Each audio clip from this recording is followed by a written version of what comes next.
नमस्कार, रण क्षेत्र देख रहे हैं आप। आपके साथ मैं हूं लावनी विनीत। बेहद खास मुद्दे के साथ आज एक बार फिर से आपके बीच हूं। मुद्दा काफी हद तक आपको समझ में आ गया होगा। वो बांग्लादेश जहां पर कुछ दिन पहले तक परिस्थिति सुकून भरी नजर आ रही थी, लेकिन ये परिस्थिति जून से खराब होती है। मुद्दा आरक्षण को बनाया जाता है और आरक्षण की आग में वो चरमपंथी, वो इस्लामिक जिहादी एक्टिव हो जाते हैं जिनके निशाने पर हमेशा से हिंदुत्व, भारत के प्रति प्रेम रखने वाले लोग रहे हैं। बांग्लादेश में हिंदुस्तान को मिटाने की जो साजिश थी, वो पूरी तरह से उसकी स्क्रिप्ट जून में ही लिखी जा चुकी थी और आज की तारीख में बांग्लादेश में वही हो रहा है जिसकी स्क्रिप्ट जून में लिखी गई। दरअसल बांग्लादेश में तख्ता पलट हुए अब देखिए तीसरा दिन होने वाला है, 72 घंटे होने वाले हैं, लेकिन वहां से प्रधानमंत्री या पूर्व प्रधानमंत्री कहना चाहिए, शेख हसीना के निकलने के बावजूद भी स्थिति काबू में नहीं आ रही है। सेना ने देश को संभालने की जिम्मेदारी उठाई, लेकिन जिम्मेदारी में सेना उन हिंदुओं को भूल गई जिनके घरों को, जिनके लोगों को, जिनकी बस्तियों को, जिनके मंदिरों को, जिनके व्यवसायों को लगातार टारगेट किया जा रहा है। मेरे चारों तरफ घूम रही ये तस्वीरें इस बात की तस्दीक कर रही हैं, इस बात को प्रमाणित कर रही हैं कि बांग्लादेश हिंदुओं के लिए नर्क बन चुका है। कहीं पर हिंदुओं को मारकर लटका दिया जाता है, तो कहीं पर हिंदुओं को घरों के अंदर जिंदा जलाया जा रहा है। चारों तरफ से घेर कर उन्हें मारा जा रहा है। हमलावरों के डर से चीखती, रोती, पुकारती आवाजें दिल को चीर रही हैं। लेकिन सवाल यह है कि बांग्लादेश में हिंदुओं के साथ जो हो रहा है, आज उन हिंदुओं को संरक्षण देने के लिए कहां है वो अंतरिम सरकार जो ये दम भर रही थी कि बदलाव आएगा? कहां है वो सेना जो ये जिम्मेदारी ले रही थी कि बांग्लादेश को शांत कर देंगे?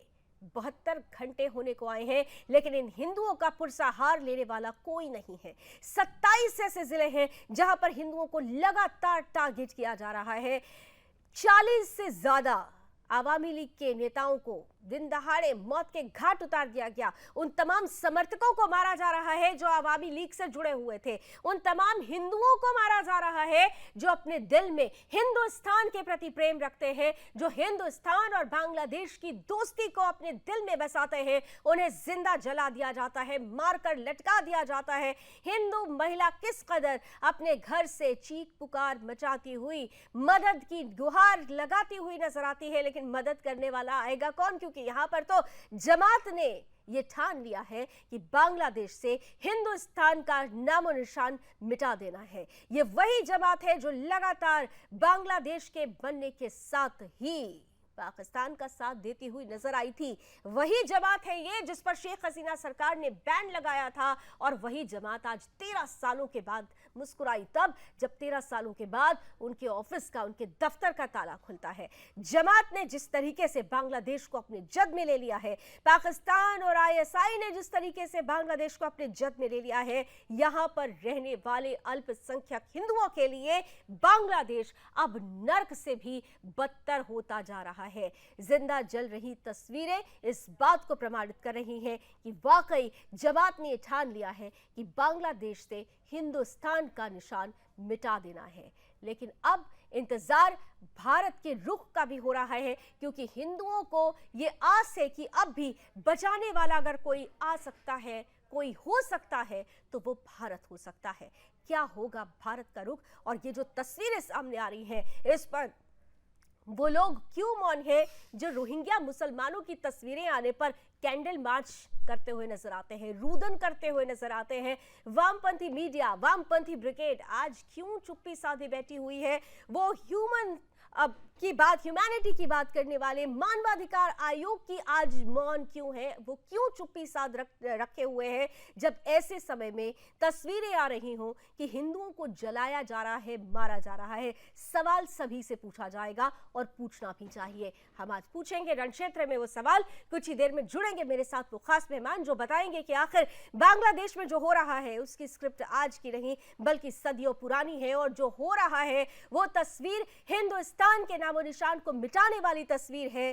कितनी खतरनाक, क्या होना चाहिए, ये सब कुछ करेंगे बात, लेकिन उससे पहले ये टीजर रिपोर्ट।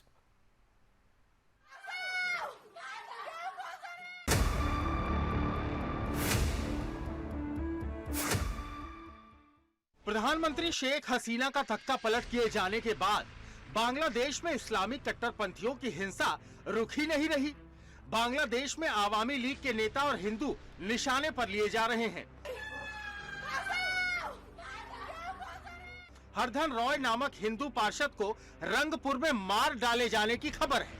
साथ ही इस्कॉन के मंदिरों में भी तोड़फोड़ मचाई गई। काली मंदिर में घुसकर प्रदर्शनकारियों ने तोड़फोड़ की। प्रदर्शन की आड़ में हिंदू पत्रकार की भी हत्या कर दी गई। इन सब के बीच भारत सरकार से भी हस्तक्षेप की मांग की जा रही है। हिंदू संगठनों का कहना है कि मोदी सरकार को बांग्लादेश की नई व्यवस्था और फौज के समक्ष ये स्पष्ट कर देना चाहिए कि वहां अल्पसंख्यकों की सुरक्षा सुनिश्चित की जाए। भारत में कई वामपंथी इस अराजकता को युवा शक्ति और लोकतंत्र की जीत बताकर इसका महिमा मंडन कर रहे हैं, जबकि मुल्क के संस्थापक शेख मुजीबुर रहमान की मूर्ति ही तोड़ डाली गई। बांग्लादेशी मीडिया भी हिंदुओं पर हमले की खबरें बता रहा है। बांग्लादेश की प्रमुख समाचार वेबसाइट द डेली स्टार के मुताबिक देश में 5 अगस्त 2024 को कम से कम 27 जगहों पर हिंदुओं को निशाना बनाया गया। उनकी दुकान, मंदिर और घर तोड़ डाले गए। बांग्लादेश के कालीगंज में 4 हिंदुओं के घर लूटे गए, उनके घर में तोड़फोड़ की गई। लाल मोनीर हाट में भी कई हिंदुओं की दुकानों और मकानों पर हमला हुआ। हथीबंधा में हिंदुओं के 12 घरों को आग लगा दी गई। दिनाजपुर में भी हिंदुओं के कई मकान तोड़े गए। कई मंदिरों पर ही हमला हुआ और इनमें मूर्तियां तोड़ी गई। बांग्लादेश के बड़े तटीय शहर खुलना में भी हिंदुओं के घरों में लूटपाट और तोड़फोड़ की गई। बांग्लादेश के खुलना में भी इस्कॉन मंदिर को जला दिया गया। यहाँ रखी मूर्तियां तोड़ दी गईं। इस्लामिक कट्टरपंथियों ने इस मंदिर में हिंदू समुदाय के छुपने के बाद हमला किया। शरण लेने वाले यहाँ से भाग गए, लेकिन मूर्तियों को काफी नुकसान पहुंचा। इसके अलावा मौलवी बाजार में भी काली मंदिर पर हमला किया गया। इस मंदिर को आग लगा दी गई। ट्विटर पर डाली गई एक वीडियो में दावा किया गया कि एक हिंदू व्यक्ति को इस्लामिक कट्टरपंथियों ने जिंदा जला दिया। ठाकुर गांव में भी हिंदू महिलाओं को निशाना बनाया गया और मंदिर तोड़े गए। ये तो वो मामले हैं जो जैसे तैसे मीडिया के सामने आ गए। जिस तरीके से हालात बांग्लादेश में बने हैं, उसमें कहना मुश्किल है कि कट्टर इस्लामियों द्वारा प्रदर्शन की आड़ में न जाने कितने हिंदुओं की हत्या की जा रही होगी। ऐसे में बड़ा सवाल यह है कि ऐसी भयानक परिस्थिति में बांग्लादेशी हिंदुओं की सुरक्षा कौन करेगा। गौरतलब है कि बांग्लादेश में जुलाई महीने से ही आरक्षण खत्म करने की मांग को लेकर प्रदर्शन चल रहे थे। इस प्रदर्शन को इस्लामिक कट्टरपंथियों ने हाईजैक कर लिया और इसके बाद भारी हिंसा हुई। ये हिंसा अगस्त में और बढ़ गई और प्रधानमंत्री को देश छोड़ना पड़ा। शेख हसीना सोमवार को ढाका छोड़कर भारत आ गई, जिसके बाद से बांग्लादेश में अराजकता की आग और बढ़ गई, जिसमें इस्लामिक कट्टरपंथियों द्वारा हिंदुओं को लगातार निशाना बनाया जा रहा है। Bureau report, Sudarshan news.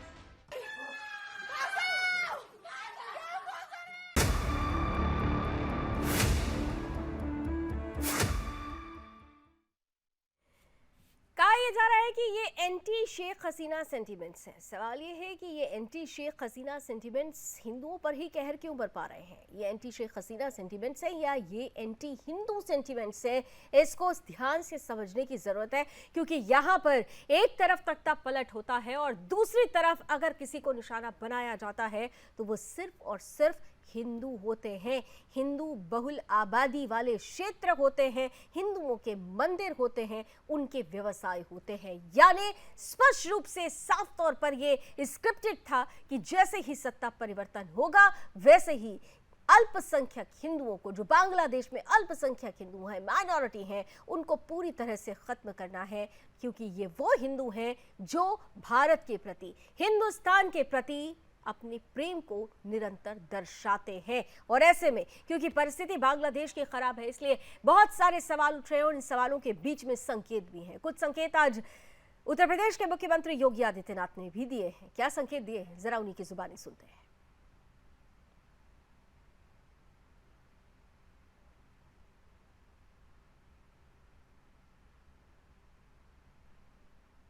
आप दुनिया की तस्वीर वर्तमान में देख रहे होंगे। कुछ तो हमें इन चीजों को देखना पड़ेगा, क्या है इन सब का कारण। आज भारत के तमाम पड़ोसी चल रहे हैं, मंदिर तोड़े जा रहे हैं, चुन चुन करके हिंदुओं को निशाना बनाया जा रहा है। और तब भी हम इतिहास की उन परतों को ढूंढने का प्रयास नहीं कर रहे हैं कि इस प्रकार की दुर्भाग्यपूर्ण स्थिति क्यों वहां पर पैदा हुई है, क्यों पैदा हुई है। और इसलिए बहनों भाइयों, हम याद करें, जो समाज इतिहास की गलतियों से सबक नहीं सीखता है उसका उज्जवल भविष्य पर भी ग्रहण लगता है। सनातन धर्म पर आने वाले संकट के लिए फिर से एकजुट होकर के कार्य किए जाने की आवश्यकता है। इसके लिए एकजुट होकर के लड़ने की आवश्यकता है। राम मंदिर का निर्माण यह केवल इतिहास से सीखने की जरूरत है और वही इतिहास भविष्य को भी तय करता है, इसलिए सीखने की आज भी जरूरत है। बहरहाल चलिए, जो तस्वीरें आ रही हैं उन तस्वीरों का हम जिक्र लगातार करते रहेंगे, लेकिन उससे पहले क्योंकि हमारे साथ आज का पैनल जुड़ चुका है, आइए स्वागत करते हैं आज के पैनलिस्ट का। हमारे साथ जाने माने विदेश मामलों के जानकार हैं कमर आगा साहब हैं, बहुत बहुत स्वागत है सर आपका। हमारे साथ जाने माने defence expert retired lieutenant general Sanjay Kulkarni ji हैं। सर जय हिंद, आपका भी बहुत बहुत स्वागत है। और साथ ही साथ हमारे साथ खास तौर से बांग्लादेश से इस्कॉन मंदिर के इस्कॉन केंद्र प्रचारक हैं सुमोहन मुकुंदा दास जी हैं, आपका भी बहुत बहुत स्वागत है सुमोहन जी। और मैं सबसे पहले सुमोहन जी के पास ही जाना चाहूँगी, फिर कमरागा सर और संजय सर के पास जाऊँगी, क्योंकि इस वक्त जो वहाँ पर बांग्लादेश में झेल रहे हैं वो हिंदू अपने मन में, क्या उन्होंने कभी भी इस तस्वीर के बारे में सोचा था? वो तस्वीरें जिसे यहाँ देखकर, हम स्टूडियो में बैठकर उन तस्वीरों को देख रहे हैं, लेकिन तस्वीरों को देखकर हमारी रूह कांप जा रही है, आत्मा एकदम हिल जा रही है कि जिंदा जला दिया जा रहा है लोगों को। इतनी नफरत थी। ये नफरत एक या दो दिन की नफरत तो नहीं कही जा सकती है, इसकी नींव तो बहुत पुरानी होगी। सुमोहन जी। कृष्ण, मैं सबसे पहले सबको प्रणाम जनाता हूँ, सारे भारतवासी को। आप जो मीडिया में देख रहे हैं, जो हमारा बांग्लादेश में जो हजार घटना से सिर्फ कुछ वीडियो क्लिप आपके पास आ रहे हैं, लेकिन बांग्लादेश में इससे भी बड़ा, इससे बदतर अभी सिचुएशन हो गया, क्योंकि बांग्लादेश अभी पूरा हिंदुओं के लिए शमशान, जिंदा जन तक शमशान है।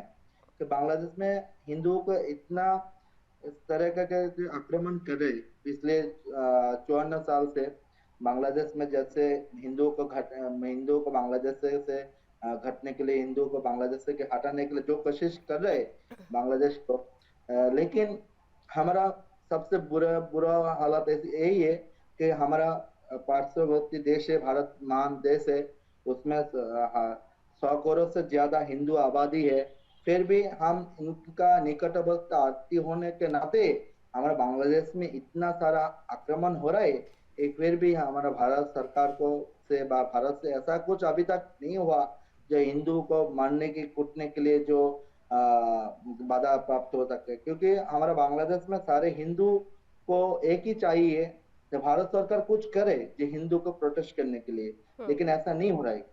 बांग्लादेश को जो 71 साल में स्वाधीनता लाभ हो गया, लेकिन अभी तक हिंदुओं को कोई स्वाधीनता नहीं मिल रहा है। आप देखो, हिंदुओं को कोई स्वाधीनता नहीं है। दुर्गा पूजा पंडाल में कुरान रखा, दुर्गा पूजा सारे के सारे साधारण हिंदुओं को मार कर काट कर छोड़ रहे।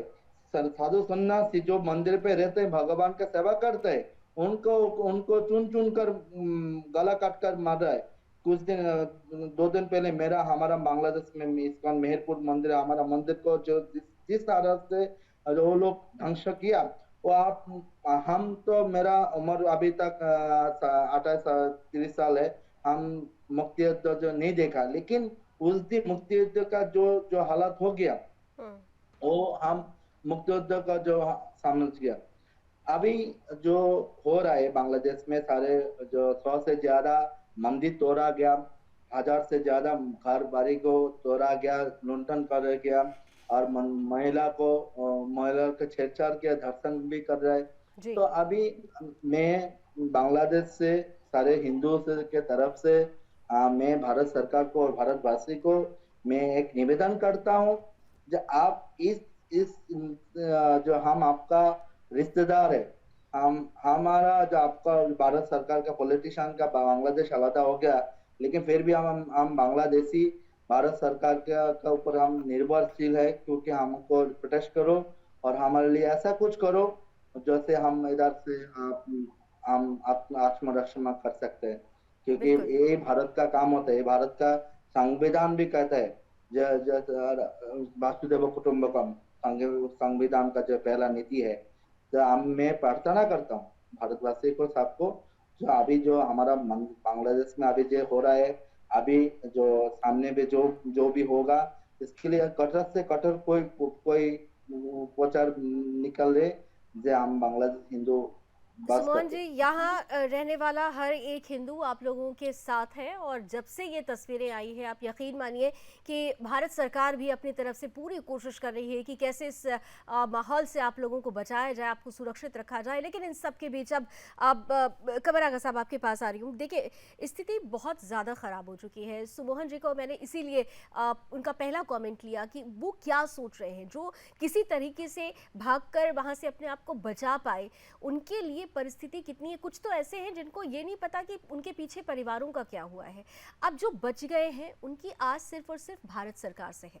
भारत सरकार के सामने आप सबसे बड़ा चैलेंज क्या देखते हैं? क्योंकि एक तरफ शेख हसीना है और शेख हसीना के लिए कहा जा रहा है कि ये एंटी शेख हसीना सेंटीमेंट्स थे, लेकिन वहां पर जो तस्वीरें आ रही हैं, क्या इसे वाकई एंटी शेख हसीना सेंटीमेंट्स कहे जाएंगे या एंटी हिंदू सेंटीमेंट्स कहे जाएंगे? और भारत सरकार के लिए क्या चैलेंज? आगा साहब। एंटी हिंदू सेंटिमेंट्स तो वहाँ पे तब से हैं जब से पाकिस्तान बना, डिवाइडेड अनडिवाइडेड पाकिस्तान। तब भी था मुस्लिम लीग का जो एजेंडा था, वही एजेंडा बांग्लादेश जो बना है, ईस्ट पाकिस्तान या ईस्ट बंगाल जो था पहले, यहाँ पे बहुत बड़ा बेस मुस्लिम लीग का था। वही लोग बाद में पाकिस्तान गए, फिर पाकिस्तान बना, फिर उसके बाद यही लोग बाद में जो मुस्लिम लीग वाले थे वो जमात इस्लामी और इन सब में आ गए। उसमें से काफ़ी बड़ा सेक्शन जो उस वक्त बाद में जो पैदा हुआ था वो और उसका आतंकवादी मिजाज रहा। पाकिस्तान ने उसको हमेशा अनडिवाइडेड जब था पाकिस्तान, तब भी यहाँ पे इस्लामिक ग्रुप को सपोर्ट किया। जब बांग्लादेश का गठन हो रहा था उस समय ये लोग जितने भी हैं, जमात इस्लामी हो या और दूसरे संगठन जो हैं, ये सब जो थे ये पाकिस्तान की सेना का सपोर्ट कर रहे थे, बांग्लादेश का नहीं कर रहे थे। और उसके बाद से ये लोग हमेशा पाकिस्तान के एक स्टेक होल्डर की तरह वहाँ पे काम करते हैं। इनकी ऑब्जेक्टिव क्या है? इनका ऑब्जेक्टिव ये है कि प्योर इस्लामिक स्टेट जैसे अफगानिस्तान में बनी है उस तरह का बनाना। ये जितने भी लोग हैं ये बहुत इनकी सपोर्ट बेस बड़ा नहीं है, ये इलेक्शन से नहीं आ सकते, सत्ता इलेक्शन। तो इनका तरीका यही है कि अराजकता फैला दो, माइनॉरिटीज पे अटैक करो, खासतौर से हिंदू माइनॉरिटीज पे करो। और हिंदू माइनॉरिटीज डिलिबरेटली ये टारगेट करते हैं। ये पाकिस्तान का एजेंडा है जो उसको वो भी आगे बढ़ाते हैं। ये एक तरफ से पाकिस्तान और चाइना की कोशिश ये है कि पाकिस्तान साइड से जम्मू एंड कश्मीर, तो दूसरी तरफ से बांग्लादेश से ये जो है वेस्ट बंगाल, आसाम, मेघालय, ये जो बॉर्डरिंग स्टेट हैं बांग्लादेश से, यहाँ पे जो है इनस्टेबिलिटी फैलाना। तो ये बड़ा कैलकुलेटेड उनका प्रोग्राम है जो चल रहा। मैं समझता हूँ कि भारत के बगैर बांग्लादेश का सर्वाइवल नहीं। भारत उनके लिए बहुत इम्पोर्टेंट है और ये बात वो लोग समझते भी। एंटी पाकिस्तान सेंटिमेंट ज़्यादातर लोगों में है वहाँ के ऊपर, और भारत से 4000 किलोमीटर उनका बॉर्डर मिलता है। भारत अगर केवल अपनी सिक्योरिटी वहाँ पे डिप्लॉय कर दे बॉर्डर के ऊपर, तो वो उसको बर्दाश्त नहीं कर सकते। इनके पास इतना पैसा नहीं होगा कि 3 महीने तक उसको मेंटेन कर सकें अपनी फोर्सेस को। दूसरी बात ये कि उनकी इकनॉमी जो है वो काफ़ी हद तक जो है वो भारत से जुड़ी हुई होती है, उसी में उनका फ़ायदा है।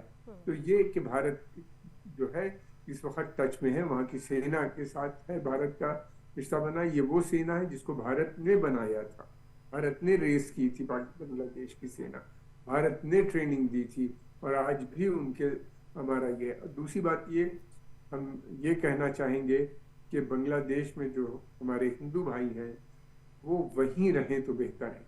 उसका कारण ये है कि अगर वो आ जाएंगे तो फिर तो बड़ी मुश्किल हो जाएगी। और भारत सरकार इतना प्रेशर बिल्डअप कर दे कि उनकी सुरक्षा की जिम्मेदारी वहाँ की सेना, वहाँ की पुलिस, वहाँ के लोगों को लेनी पड़े। बिल्कुल ठीक कहा कमर आगा साहब कि उनको वहीं रहना चाहिए, नहीं तो भारत के लिए थोड़ी मुश्किलें हो सकती हैं। लेकिन संजय सर आपके पास आते हुए कमर आगा सर ने जो बातें कही उसी को थोड़ा आगे बढ़ा रही हूँ कि रिस्पॉन्सिबिलिटी उठाई थी सेना ने कि अब हम इस हिंसा को रोक देंगे। आपको याद होगा कि किस तरह से सेना प्रमुख ने आकर ये बात कही थी कि फायरिंग नहीं करनी है और सेना रिस्पॉन्सिबिलिटी लेती है, अल्पसंख्यकों की रक्षा हम करेंगे, हम देखेंगे। लेकिन आप देखिए कि अब 72 घंटे होने को आए हैं, अभी हम जिन वीडियोस को देख रहे हैं रूह कांप जा रही है सर। सेना कुछ नहीं कर रही है, वहां पर पुलिस तक ये कह रही है, पुलिस के ऊपर जब अटैक हो जा रहा है वो कह रही है हम अपने आप को बचाएं या लोगों को बचाएं। जब ये सिचुएशन है और सेना भी अगर कुछ नहीं कर पा रही है तो फिर वहां का हिंदू करे तो क्या करे, फिर तो उसे मजबूरन भारत की तरफ रुख करना पड़ेगा। ऐसी परिस्थिति में क्या सेना क्यों नहीं कुछ कर पा रही है? सबसे बड़ा सवाल तो यह है, क्योंकि सेना ने जब जिम्मेदारी ले ली तो जिम्मेदारी निभानी भी चाहिए। संजय सर। लावनी बहुत बहुत धन्यवाद। ऐसे है ये बांग्लादेश को समझना पहले थोड़ा सा जरूरी होगा कि ये हुआ तो क्यों हुआ और कैसे हुआ। ये 1971 से ही शुरुआत है और इसमें कोई शक नहीं कि जिसको शेख हसीना ने रजाकार कहा, ये वही लोग हैं जमायत इस्लामी जो बांग्लादेशी हैं, लेकिन बांग्लादेश में जो पाकिस्तान के विरोधी हैं उनको मारने में इन्होंने नहीं कतराया। पाकिस्तान की फौज ने भी तकरीबन 10 लाख औरतों के साथ बिल्कुल बेधर्मी का तरीके से उनके साथ व्यवहार किया और कई लाखों को मारा, इसमें भी कोई शक नहीं। तो टीका खान को तो वो बुचर ऑफ ईस्ट पाकिस्तान ही कहते थे। तो इस तरह के हालात जो बांग्लादेश में पैदा हुए, उस मकसद से जब अवामी लीग जिस प्रकार से शेख मुजीबुर रहमान और ये देश बना भाषा के इसके ऊपर कि उर्दू भाषा से ये थोड़ा इनका बनता नहीं है, बंगाली है और बंगाली भाषा के उनको लगा कि कहीं पाकिस्तान में इनका वो अस्तित्व नहीं रहता है, जबकि बांग्लादेश में बंगालियों का जो अस्तित्व हो। आजादी के वक्त तकरीबन 23% वहां पे हिंदू थे, आज की तारीख में 7.5% हिंदू हैं। तो अगर ये अभी जो हो रहा है ये अभी नहीं है, आपको मैं इसलिए बताऊं 23% हिंदू थे और 7.5 से 8% हिंदू हैं, यानी कि आज की तारीख में तकरीबन 13 लाख के आसपास हिंदू उधर हैं और 13 लाख के 1 करोड़ से भी ज्यादा हिंदू उधर हैं आज की तारीख में। तो ये जब हम देखते हैं इस और पूरा का पूरा ये जो प्लॉट हुआ है ये अभी नहीं धीरे धीरे हो रहा था। इसमें बाहर की जो ताकतें हैं वो शामिल हैं। और क्यों मैं ये कह रहा हूं कि बाहर की ताकतें इसमें शामिल है, क्योंकि जो रिजर्वेशंस को लेकर के जून का हुआ वो 2018 में अपने शेख हसीना ने ही उसको रद्द किया, हाई कोर्ट ने लाया, सुप्रीम कोर्ट में गया और फिर से वो तकरीबन 5 या 7% के रिजर्वेशन पे आया। तो वो तकरीबन जो मामला रिजर्वेशन का था वो सेटल हो गया था, इसमें कोई दिक्कत नहीं थी। उसके बावजूद भी ये जो मसला है ये हल नहीं हो रहा था। क्यों नहीं हल हो रहा था ये बहुत जरूरी है। बांग्लादेश में 3 मुख्य गुट है। एक अवामी लीग जिसकी संख्या तकरीबन 31% से 35% है। दूसरा बांग्लादेश नेशनलिस्ट पार्टी जिनकी मुखिया खालिदा जिया है, उनका भी तकरीबन 30 से 35% उनका भी एक सपोर्ट है। और जमायत इस्लामी जो बैन हुआ है वो भी तकरीबन 30 से 35% उनका भी दबदबा है। जमायत इस्लामी जो है वो ऑब्वियसली एक एंटी हिंदू नहीं, वो भारत के बरखिलाफ पाकिस्तान का स्पॉन्सर, आईएसआई से उसके साथ पूरे उसके ताल्लुकात और भारत एंटी इंडिया वो सेंटिमेंट्स के साथ वो खड़ा होता है और भारत का प्रभुत्व या भारत की जो अच्छे रिश्ते हैं बांग्लादेश से वो देखना नहीं चाहता है और उसको बिगाड़ने में पूरा पाकिस्तान अपना पूरा जी जान कोशिश लगाता है। आज नहीं 1971 से ये उनके साथ है और धीरे धीरे करके आप हम लोगों ने देख लिया आज क्या हुआ है। जहां तक खालिदा जिया की पार्टी का सवाल है वो एंटी इंडिया है, तो उसका हिंदू मुसलमान से नहीं, वो एंटी इंडिया है। तो वो एंटी इंडिया होने के कारण आप समझ सकते हैं कि 60 से 65% लोग बांग्लादेश के अंदर अवामी लीग के बरखिलाफ है, हिंदुस्तान के बरखिलाफ है। तो अगर ऐसी स्थिति में जब हसीना जी वहां पे सरकार बनाने के लिए आई तो अपोजिशन ने भाग नहीं लिया, लेकिन इसके पीछे किसके हाथ है? यूएसए को यहाँ पे सेंट मार्टिन करके आइलैंड है, वो सेंट मार्टिन आइलैंड के ऊपर यूएसए ने बांग्लादेश को कई सालों से उनको वो पीछे लगे हुए हैं कि वो आइलैंड हमें दे दी जाए, जो कॉक्स बाजार के साथ है, क्योंकि उन्हें चीन के ऊपर एक निगरानी रखनी थी जिससे वो आंख और कान का काम इंडो पैसिफिक में कर सके, क्योंकि उन्हें लगता है कि भारत उनके साथ है, क्वाड में है, पर उसके बावजूद उन्होंने स्क्वाड भी बनाया है, उसके बावजूद उन्होंने ऑकस भी बनाया, उसके बावजूद भी उन्हें सेंट मार्टिन आइलैंड जो शेख हसीना ने उन्हें नहीं दिया। तो ये जो तत्व है वो वहां से शुरू हो गए कि किस तरीके से अब इसका तख्ता पलट करना है। वो तो यूएसए का हुआ, अब चीन हुआ। अब चीन का मकसद एक साफ था कि भारत का जो के साथ जो रिश्ते हैं शेख हसीना के, वो एक अच्छे हैं, लेकिन मैं ये यहाँ पर आगाह करना चाहूंगा कि अच्छे जरूर है, लेकिन चीन के दिए गए 80% मिलिट्री इक्विपमेंट बांग्लादेश की आर्म फोर्सेस के पास है। Fighter aircraft, tanks, submarine, warships, बख्तरबंद गाड़ियां, 80%, यानी कि चीन का दबदबा, और चीन ने वहां पे उनकी डेवलपमेंट के लिए पद्मा नदी के ऊपर पुल बनाया, रेलवे लाइन बनाई, गैस दिया, गारमेंट फैक्ट्री। चीन ने वही किया जिसके लिए वो जाना जाता है, चीन ने वही किया जिसके लिए वो जाना जाता है, वो विस्तारवादी नीति जिसके लिए वो जाना जाता है, वो चाहे बांग्लादेश हो, पाकिस्तान के साथ तो उसकी गलबैयां जगजाहिर है, श्रीलंका हो, नेपाल हो, तमाम तरीके से ग्लोबल एशिया की अगर बात की जाए तो भारत को चौतरफा घेरने की कोशिश तो की गई है चीन की तरफ से, और ये सारे देश अभी उधार की जिंदगी पर है अगर कहा जाए। लेकिन सवाल यह है कि जिस तरीके से हिंदुओं को टारगेट किया जा रहा है, ये तमाम परिस्थिति भारत को घेरने के लिए है, लेकिन इन तमाम परिस्थितियों के बीच में अभी जो वर्तमान में कदम उठाने की जरूरत है वो सबसे पहले उन हिंदुओं को बचाना है जो वहां पर असुरक्षित महसूस कर रहे हैं, जो वहां पर जलाए जा रहे हैं। जरा सा जल्दी जल्दी अपने व्यूअर्स को चंद तस्वीरें दिखाना चाहती हूँ, जरा फ्लैश में जल्दी जल्दी लेकर आइएगा। किस तरीके से हिंदुओं को यहाँ पर जिंदा जलाया जाता है, चीख पुकार मचती है, मारने के बाद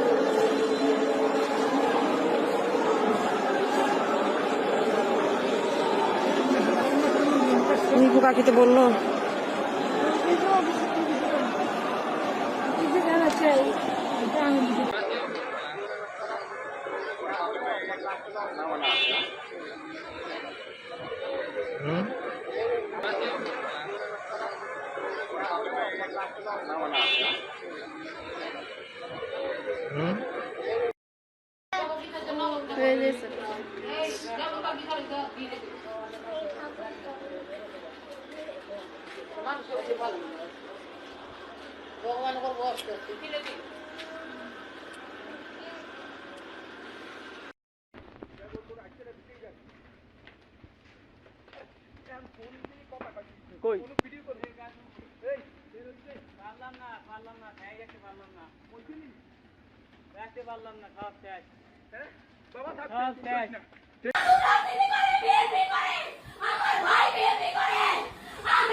हमें बचा लो, क्योंकि हमें जिंदा रहना है, हम जिंदा रहना चाहते हैं। और ऐसे समय में जब बांग्लादेश में जब तख्ता पलट हुआ तो ये कहा जा रहा था कि सेना सब कुछ संभाल लेगी, लेकिन यहाँ कुछ संभल नहीं रहा है। क्यों नहीं संभल रहा है इसके बारे में हमने बात की, लेकिन सवाल यह है कि संभाला कैसे जा सकता है, इस पर भी मंथन शुरू हो जाना चाहिए। इस छोटे से ब्रेक के बाद इस स्थिति को कैसे संभाले, करेंगे इसी पर चर्चा हमारे गेस्ट पैनल के साथ, लेकिन इस छोटे से ब्रेक के बाद।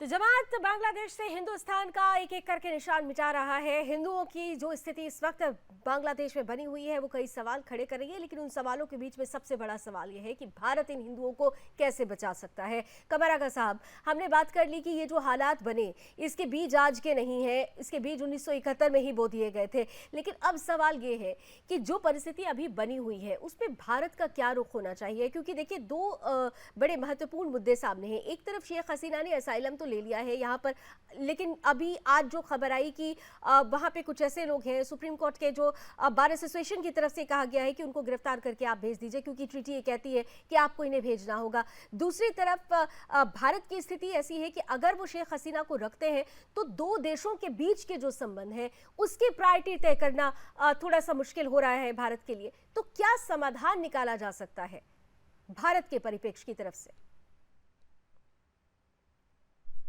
हो रहा है, बहुत ही दुखद घटनाएं हैं, हम सब जानते हैं जो हिंदुओं के साथ वहाँ पे हुआ।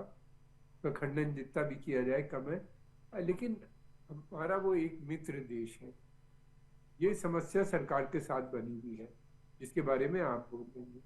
तो मैं समझता हूँ कि army chief, Indian army chief जो है वो अगर बात करे बांग्लादेश की आर्मी चीफ से सीधे सीधे और उनसे कहें कि भाई आप ये हमारे मुल्क में इसका रिपरकशन हो सकता है, हमारे मुल्क में इससे प्रॉब्लम खड़ी हो रही है, आप तुरंत इसको रोकें। और या प्रेसिडेंट ऑफ इंडिया उनके प्रेसिडेंट से बात करें, वो जनरली नहीं करते, लेकिन किसी न किसी लेवल पे कम्युनिकेशन, मैं समझता हूँ कि गवर्नमेंट का कम्युनिकेशन कहीं न कहीं होगा ज़रूर।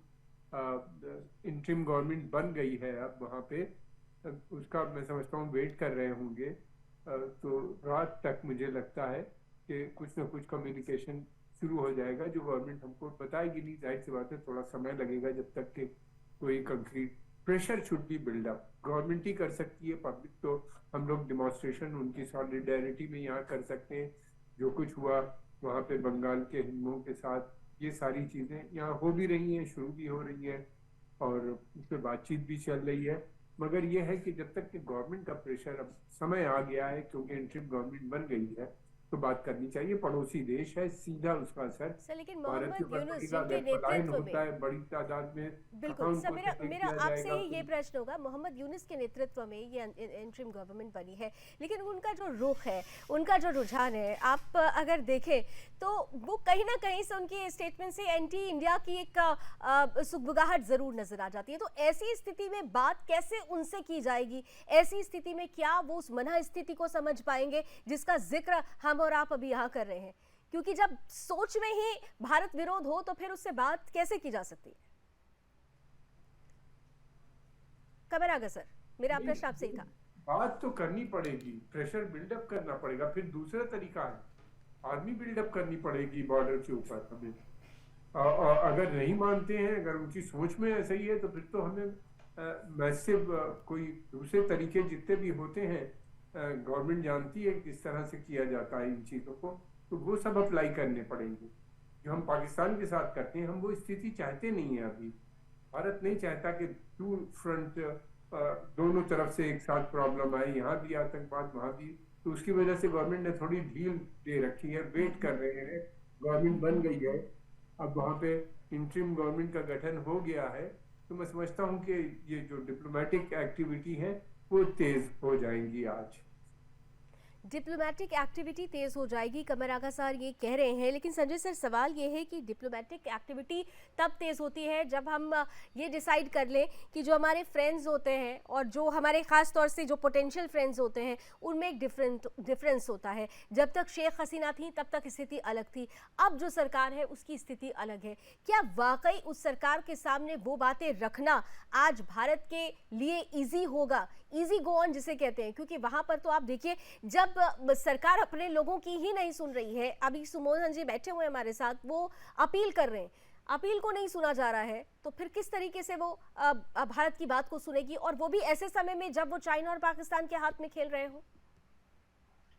देखिए, इसमें कोई शक नहीं, 130 लाख हिंदू हैं। हमारे फॉरेन मिनिस्टर उनके chief of the army staff से बात कर रहे हैं। Interim government chief of the अलावा जो बांग्लादेश नेशनलिस्ट पार्टी के भी नुमाइंदे हैं। खालिदा जिया का लड़का ही आएगा, तारिक रहमान, जो इंडिया आउट का ही एक मुख्य मैं कहूंगा किरदार है। मोहम्मद यूनिस जो है, उन्होंने खुद जो कहा है कि वो इंटरिम गवर्नमेंट में पार्टिसिपेट करके अगले इलेक्शन के लिए तैयार करेंगे। मोहम्मद यूनुस जो साहब है एक बहुत अच्छे नोबेल लॉरियट है, लेकिन उन्हें यूएस का सपोर्ट है और वो भी ऑपोजिशन के साथ खड़े हैं, उनका भी कोई प्रो इंडिया स्टैंड नहीं है। तो आप समझ सकते हैं कि इंटरिम सरकार और ये जो फौज है आज की तारीख में एक मैं कहूंगा हमारे रिश्ते बहुत अच्छे हैं, लेकिन वो चीन के इन्फ्लुएंस के नीचे है। इसलिए आप देख रही हैं कि पिछले 3-4 दिनों से फौज ने कोई हरकत नहीं की। जो आपने फोटो दिखाए, आपने देखा होगा टैंक के ऊपर, बख्तरबंद गाड़ियों के ऊपर फौजी सब ये जितने ये जुलूस निकल रहे हैं उनके साथ हाथ मिला रहे हैं।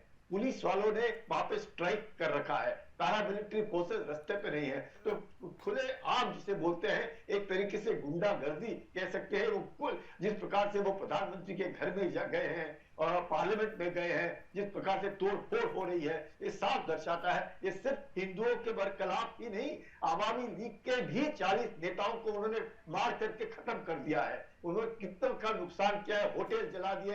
क्यों? क्योंकि उनके निगाह में जो भी सरकार थी 15 साल से डेवलपमेंट किया, इसमें कोई शक नहीं। पर कैपिटा इनकम 3 गुना बढ़ा है। वो बास्केट केस से उठ करके 8% ग्रोथ जब पिछले 10-12 साल से लगातार 250 लाख लोग गरीबी रेखा से ऊपर उठे हैं। इसमें कोई शक नहीं है। कितनी ही औरतों को $40 बिलियन का जो गारमेंट इंडस्ट्री है उसमें 40 लाख औरतों को नौकरियां मिली है, इसमें कोई शक नहीं है। लेकिन आज की तारीख में 60% बांग्लादेश की जो उम्र के लोग हैं वो 55 उम्र के एज से कम के लोग हैं। तो उनका जो ये जो है उन्हें 71 की लड़ाई से कोई लेना देना नहीं है। आप समझ सकती हैं कि ऐसा देश जो बंगा बंधु जिन्होंने इनको बांग्लादेश बनाने में पूरी कोशिश की, मेहनत लगाई, वेस्ट पाकिस्तान से लड़े, जेल में गए, उनकी मूर्ति निकाल करके सद्दाम हुसैन के वापिस इराक में जो किया इन्होंने है, जो पाकिस्तान ने इनके ऊपर थोपा है, जो चीन ने इनके ऊपर थोपा है, यूनाइटेड स्टेट्स ने इनके ऊपर थोपा है, वो कर रहे हैं क्योंकि इनको बाहर से फंडिंग हो रहा है। अब अगर हम सोचें और हम दखलंदाजी दे तो ठीक नहीं होगा। अभी वेट एंड वॉच की पॉलिसी में चलना होगा। अगर हम ये सोचें क्योंकि वहां पे हिंदू है और वहां पे मुसलमान है उनके, तो आप समझ सकती हैं कि 71 की लड़ाई में 100 लाख लोग हिंदुस्तान के अंदर घुसे हैं, उसमें से कोई गए नहीं है। तो मैं जैसे कह रहा हूं 130 लाख हिंदू हैं। अगर सीए के मुताबिक हम इनको लेने की कोशिश करेंगे या बात, आप समझ सकते हैं क्या होएगा। तो रोहिंग्या है, दुनिया भर के लोग वहां, तो बहुत मुश्किल है। तो बेस्ट पॉलिसी यहाँ पर नहीं, ठीक है, वेट एंड वॉच की स्थिति पे है। लेकिन जैसे आपने कहा ना कि एनआरसी या सीए की हम बात करते हैं, तो सीए के माध्यम से तो अभी मौका है, एनआरसी तो लागू कर देना चाहिए। घुसपैठियों को हम बाहर करते हैं, उनकी जगह जहाँ है वहां रखते हैं, और जो हमारे हिंदू हैं जो वाकई यहाँ पर अभी इस्लामिक आतंक का शिकार हो रहे हैं उनको हम अंदर ले लेते हैं। तो ये परिस्थिति, तो अब इसके लिए थोड़ी सी विल पावर की जरूरत होगी। बिल्कुल आप दोनों ने ही ये बात की है। लेकिन देखिए सुमोहन जी हमारे साथ है, और सुमोहन आप सुन रहे हैं, देखिए कुछ सीमाएं होती हैं, देशों के बीच की कुछ सीमाएं होती हैं, लेकिन लगातार भारत सरकार अपनी तरफ से प्रयास कर रही है। क्या आपको लगता है कि दो चीजें, क्या आपको लगता है कि जैसे कि ये कहा जा रहा है कि शेख हसीना को अगर भारत भेज देता है ढाका तो स्थिति बदल सकती है, क्या ऐसा हो पाएगा? या फिर शेख हसीना की वजह से ही सिर्फ ये हो रहा है, या शेख हसीना को अगर हटा दिया जाए पिक्चर से उसके बावजूद ये स्थिति बनी रहेगी? कैसे देखते हैं सुमोहन आप? देखिए जी, पहली बात यही है, जो शेख हसीना को बांग्लादेश में भेजने के बाद बांग्लादेश में नहीं भेजने से जो हिंदू को जो गवर्नमेंट जो हिंदू का नसीब जो बांग्लादेश में जन्म से के जो उनका दूर अवस्था है कभी भी नहीं पलटेगा। यही हमारा है, क्योंकि जब भी तख्ता पलटता है हिंदू को ऊपर इतना अत्याचार होता है, हिंदुओं को ऊपर इतना अत्याचार होता है, वो हम बातों से आपको जो बातों से हम हमको वर्णना नहीं कर सकते। इसलिए क्योंकि हिंदू को कोई शेल्टर नहीं है, कोई शेल्टर नहीं, तो हिंदू को जो आक्रमण होगा कोई हिंदू के लिए आवाज उठाता है। आप देखिए इसराइल को, यहूदी, इतना सारा यहूदी है सारे दुनिया में, लेकिन एक भी यहूदी को कुछ होता है, एक भी यहूदी को कुछ होता है, इसराइल इनके बारे में प्रोटेस्ट करता है। लेकिन महत्वपूर्ण बात कह रहे हैं। बिल्कुल हमका बिल्कुल सुमन। हमारा हमारा इतना दुर्भाग्य है, हम सनातनी इतना दुर्भाग्य है, हमारे 510 में 100 करोड़ से ज्यादा हिंदुस्तानी है, हिंदू है, वो हमारा हिंदू के लिए एक भी बात नहीं करते, सबके सब मुंह अटकर रखे। लेकिन हम बोल रहे, मैं साधु के ये बोल रहे, भारत सरकार को ये जानना पड़ेगा, बांग्लादेश में जो 2 करोड़ जो हिंदू है, इनको जो प्रोटेस्ट नहीं करेगा, इनको जो हमारा क्षत्रिय धर्म है कोई शरण ले तो उनको शरण देना पड़ेगा। क्षत्रिय धर्म का पहला चरण है। सत्य धर्म यही कहता है कि अगर वाकई हिंदुओं के साथ बड़ी बात कही है कमरागा साहब। देखिए वाकई अगर दुनिया में कहीं पर भी किसी इजरायली को अगर कुछ होता है, किसी यहूदी को कुछ होता है, तो इजराइल ढूंढ कर उसका बदला लेता है। यहाँ पर हिंदुओं को हिंदुस्तान से और भी आपके पास बांग्लादेश में बहुत सारे यहूदी है, बहुत सारे यहूदी है, फिलिस्तीनी और इजराइल का जो अभी वार चल रहा है, लेकिन बांग्लादेश में उस यहूदी का अभी तक कोई आदमी कुछ छू भी नहीं पाया, कुछ नहीं किया। ठीक है, इनको इतना डरते है। लेकिन बांग्लादेश में हिंदू इतना चुन कर मरते ना, वो आप बात आप तो थोड़ा मोड़ा कुछ वीडियो निकलते हो तो देखते हैं तो आपका इतना डर रखते हैं, लेकिन इतना से ज्यादा बढ़ता बांग्लादेश में हिंदुओं को अत्याचार होता है। ठीक है सुमन बिल्कुल समझ रहे हैं। सुमन यहाँ पर हमारे पैनल में बहुत 2 रिनाउंड गेस्ट हमारे साथ हैं, बहुत प्रसिद्ध गेस्ट हैं। वो भी आपकी बात जब आप बात कर रहे थे उनके चेहरे को मैं पढ़ रही थी, वो खुद परेशान हो रहे हैं क्योंकि स्थिति वाकई दिख रही है। लेकिन मेरा जो प्रश्न था आगा साहब, मैं आपके पास आ रही हूँ, जैसा उन्होंने कहा कि एक यहूदी को अगर कहीं कुछ होता है तो इजराइल उसका बदला ले लेता है, ये डर पैदा होना चाहिए। और जब हम हिंदुस्तान की बात करते हैं, जब हम हिंदुओं की आबादी वाले देश की बात करते हैं, हिंदुत्व की बात करते हैं, तो क्यों नहीं दुनिया में अगर किसी एक हिंदू को भी अगर इस्लामिक आतंक का शिकार होना पड़ता है तो फिर हिंदुओं को एकजुट होने की जरूरत है। हिंदुस्तान को इतना सोचना क्यों पड़ रहा है? क्या ये जो सेक्युलरिज्म का ये जो ब्रैकेट लग गया हमारे संविधान में जो जोड़ा गया, उसकी वजह से तो कहीं ऐसा नहीं है कि सरकार को बहुत कुछ सोचना पड़ता है और झेलना पड़ता है दुनिया में हिंदुओं को? देखिए अब वो स्थिति नहीं रही जो आज से 2014 से पहले की थी। काफी बदलाव है, एक दिन से तो बदलाव नहीं आ सकता, आ रहा है। बहुत मेजर चेंजेस हुए हैं मुल्क के अंदर और मुझे पूरी उम्मीद है कि अगले 24 से 48 घंटे के अंदर वहाँ के ऊपर काफी प्रेशर भारत का पड़ जाएगा। भारत वहाँ पे दबाव डालेगी। क्या निगोशिएशंस हो रहे हैं, क्या बातचीत हो रही है, इसका हम लोग को पता नहीं है। इंटरिम गवर्नमेंट बन चुकी है और दूसरी तरफ ये भी है कि गवर्नमेंट के पास बहुत से ऑप्शंस हैं। थोड़ा सा टाइम दीजिए आप गवर्नमेंट को। गवर्नमेंट के पास ओवर्ट हर तरह के प्लान पॉसिबिलिटी होती है एक्शन लेने की। मैं समझता हूँ कि कोई भी ऑप्शन छोड़ेगा नहीं भारत। प्राइम मिनिस्टर खुद बहुत कंसर्न है इस पूरी स्थिति से और गवर्नमेंट जो है उसमें भी काफी चिंताएं नजर आ रही हैं, देख रहे हैं। पब्लिक प्रेशर भी इंडिया में काफी बिल्डअप हो रहा है। यहाँ मेजर स्टेप्स क्या हो सकते हैं, संभावना क्या हो सकती है, वो कौन से 2 मेजर स्टेप्स हो सकते हैं जो अगर भारत सरकार की तरफ से उठाए जाए तो निश्चित रूप से स्थिति पर काबू पाया जा सकता है? 2 मेजर स्टेप्स। कमरागा साहब, फिर मैं लेफ्टिनेंट जनरल संजय कुलकर्णी जी के पास आऊंगी। देखिए मैं समझता हूँ पहला स्टेप जो होगा, प्रेशर, सबसे बड़ा प्रेशर तो होगा। उसके बाद अगर नहीं होते तो आर्मी बिल्डअप बॉर्डर के ऊपर काफी है उनके लिए, वो बहुत है उनके लिए आर्मी बिल्डअप के। तो उनके पास इतनी न तो फौज है न कोई डील कर सकते हैं। तीसरा ये है कि भारत का अगर सैंक्शंस लगा देता है तो उनकी इकोनॉमी पे बहुत बुरा असर पड़ेगा। काफी इन्वेस्टमेंट है भारत का, $13 बिलियन का उनसे हमारा बायलैटरल ट्रेड है, ये उनके लिए बहुत बड़ा ट्रेड है। और फिर उसके बाद भारत की कंपनियां वहां पे बिजली बना रही हैं जो उनको ऊर्जा प्रदान कर रही हैं। भारत के बगैर अगर उनकी कनेक्टिविटी बंद हो जाती है भारत से, चाइना उनका नेबर नहीं है, इंडिया उनका नेबर है। 4000 किलोमीटर उनसे बॉर्डर है हमारे मिलते हैं, लेकिन सरकार ये स्टेप इस तरह से नहीं लेती जिस तरह से हम बात कर रहे हैं जी। ये धीरे धीरे बिल्डअप होता है। हम यही कहेंगे अपने साथी से, अपने ब्रदर से कि थोड़ा समय दिए सरकार को, भारत सरकार को। ये वो सरकार नहीं है, ये सरकार काफ़ी स्ट्रांग है, फर्म है, कमिटमेंट है इसके, वो कमिटमेंट पूरे होंगे। और ऑल पार्टी मीटिंग भी हो चुकी है, एक तो उनको सपोर्ट और मिल गया है, सभी पार्टी चिंतित हैं आपकी वहाँ पे जो हो रहा है हिंदुओं के साथ डाल, उससे काफ़ी चिंता है। गवर्नमेंट को पूरी सपोर्ट हासिल हो गई, अपोजिशन की भी।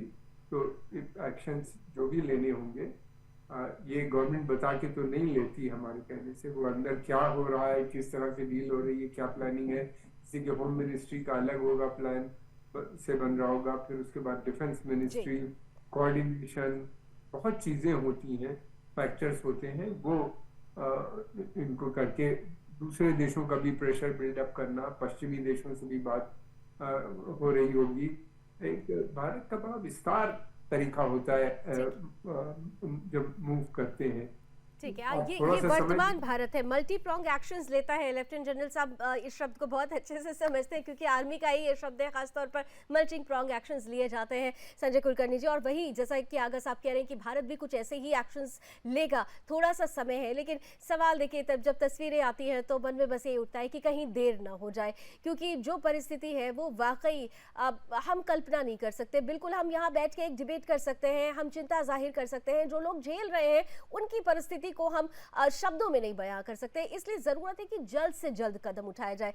बहुत सारे लोगों ने कहा कि आपसे ये प्रश्न जरूर पूछूं, क्योंकि सोशल मीडिया पर भी हमारे बहुत सारे ऐसे मित्र हैं जो इस शो को देख रहे हैं। वो ये कह रहे हैं कि क्या 1971 में एक एक्शन हुआ था, एक मिलिट्री एक्शन हुआ था, अगर कुछ नहीं बचता है रास्ता, तो क्या एक और मिलिट्री एक्शन हो सकता है? क्या वक्त आ गया है कि एक बार पहले पूर्वी पाकिस्तान को अलग करके बांग्लादेश बनाया गया, बांग्लादेश से हिंदुओं को बचाने के लिए उस एक्शन की जरूरत है? Is it possible sir?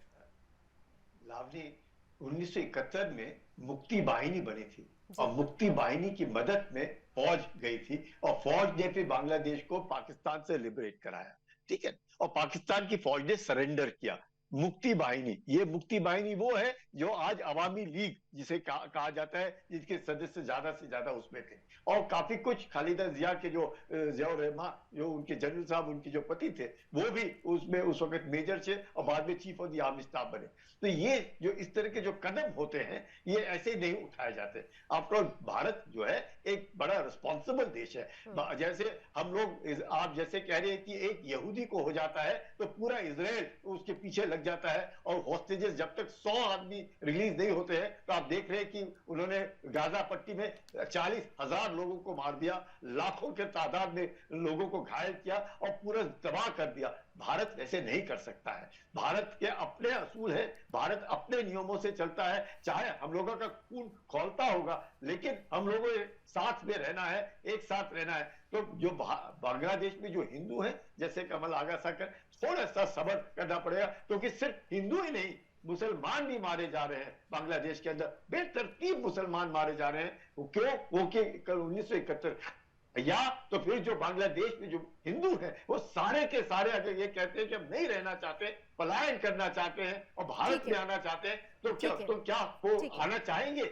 वो खुद ही कहेंगे हम नहीं आना चाहते, क्योंकि 1947 से 47 से लेकर के, उससे पहले से मैं कहूँगा 1935 से लेकर के, ये वो हिंदू हैं जिन्होंने बांग्लादेश को अपना घर माना है और अपना थोड़ा मुश्किल, बिल्कुल थोड़ा मुश्किल होता जरूर है, लेकिन जब हालात बद से बदतर होने लगते हैं और जब अपने सामने ही परिवार को जलता हुआ कोई देखता है, तो उसका पहला सपना होता है कि आशियाना हम फिर से किसी दूसरे मुल्क में बनाएंगे, पहले अपने परिवार को जिसके लिए आशियाना बनाना है उसे बचा ले। ये बड़ा सवाल है। Thank you so much gentleman, आप अभी हमारे साथ जुड़े। और सुमोहन जी, ये वायदा है आपका भारत के लोगों की तरफ से कि बहुत जल्द आपको वो राहत भरी तस्वीर मिलेगी जिसकी उम्मीद आप लोग भारत सरकार से कर रहे हैं, क्योंकि भारत सरकार आज की जो सरकार है वो छेड़ने पर छोड़ती नहीं, और जब परिस्थिति आतंक से जुड़ी हो तो वो किसी भी हाल में पीछे नहीं हटती है। इसलिए थोड़ा सा इंतजार करिए, तस्वीर बेहतर होगी। बहुत बहुत धन्यवाद हमारे साथ रण क्षेत्र में आज जुड़ने के लिए। तो बांग्लादेश की स्थिति बेहतर हो, इसी उम्मीद के साथ रण क्षेत्र में अभी बस इतना ही। देश और दुनिया की तमाम खबरों के लिए आप जुड़े रहिए